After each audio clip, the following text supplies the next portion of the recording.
Hello, and welcome to Autographaroo.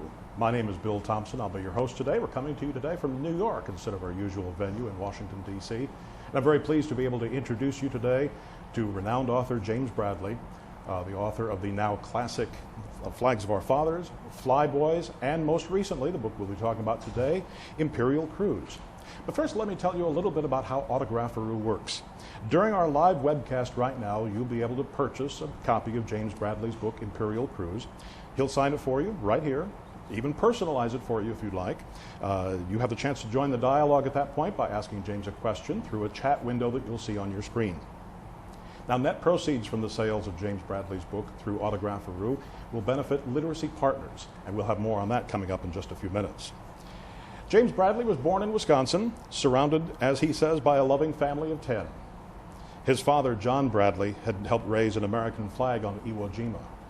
Now, John Bradley died when James was 40 years old, and James' search to find out why his father didn't speak about Iwo Jima led him to write Flags of Our Fathers and establish the James Bradley Peace Foundation. Now, his next book, Flyboys, was about the deaths of 8 American airmen on the Japanese island of Chichijima, next door to Iwo Jima. There was a famous survivor of that. More on that.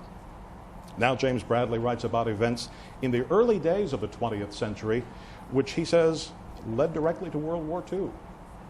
And James, thank you so much for joining us today on Autographaroo. Thanks for having me. Imperial Cruise is a different kind of book. It goes back further in our history than your first 2 books. What was your inspiration for this book? I was looking to write another book about World War II, and in doing so I was reading literally hundreds of books on research, and I found that 1905 was a critical year between America and Asia.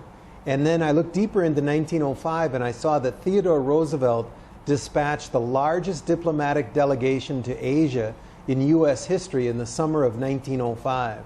So I decided to, 100 years later to the month, to follow that cruise, and I went from San Francisco to Hawaii, Japan, Philippines, China, Korea, and back to San Francisco, and I was shocked by what I found. Now, William Howard Taft was, of course, a member of that delegation. Who was he at that point? William Howard Taft, 325-pound Big Bill Taft, was the Secretary of War at that point, but he was really Theodore Roosevelt's assistant president. He was his right-hand man, and I thought, this is very interesting.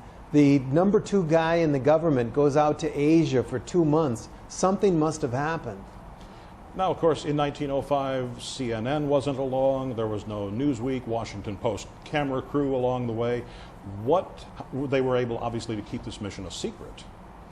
Yeah, publicly it was a goodwill mission. Millions turned out to see Taft. Alice Roosevelt, the virginal 21-year-old daughter of Theodore Roosevelt, the most famous woman in the world at that point, Princess Alice, was along on the cruise. And they drew great crowds. But I found that there was behind-the-scenes secret diplomacy that was not only covered up at the time, but has since been covered up by history and historians. All right, now take us back to 1905. What was the attitude of the Theodore Roosevelt administration toward Asia in general, toward perhaps Japan in particular? Well, you know, when I got to San Francisco, I was reading the speeches of William Howard Taft before the cruise.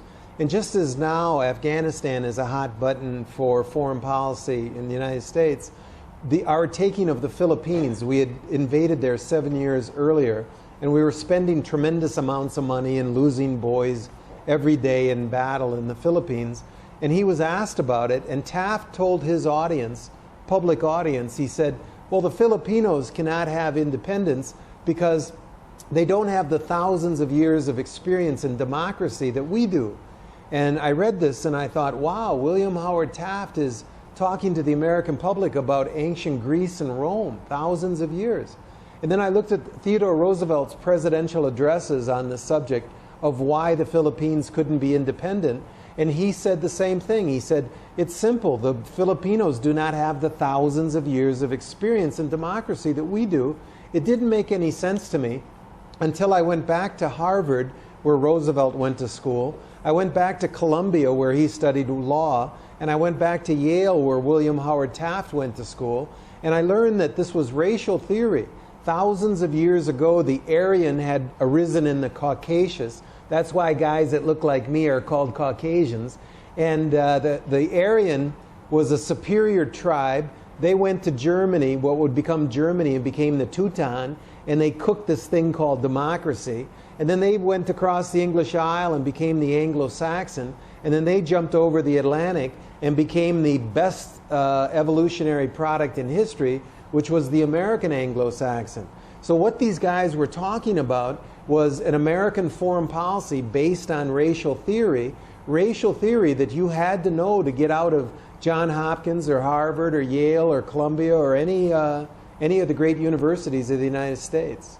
Now, Taft didn't bring a message to the Japanese, did he, that we're white, we're here to help you? But he brought that message to the Philippines when the educated Filipinos, authors, people who had won international awards, been schooled in European universities, stood up in audiences and said, we're as good as you. We can take over our own country. We don't need you American colonial administrators. Give us independence now.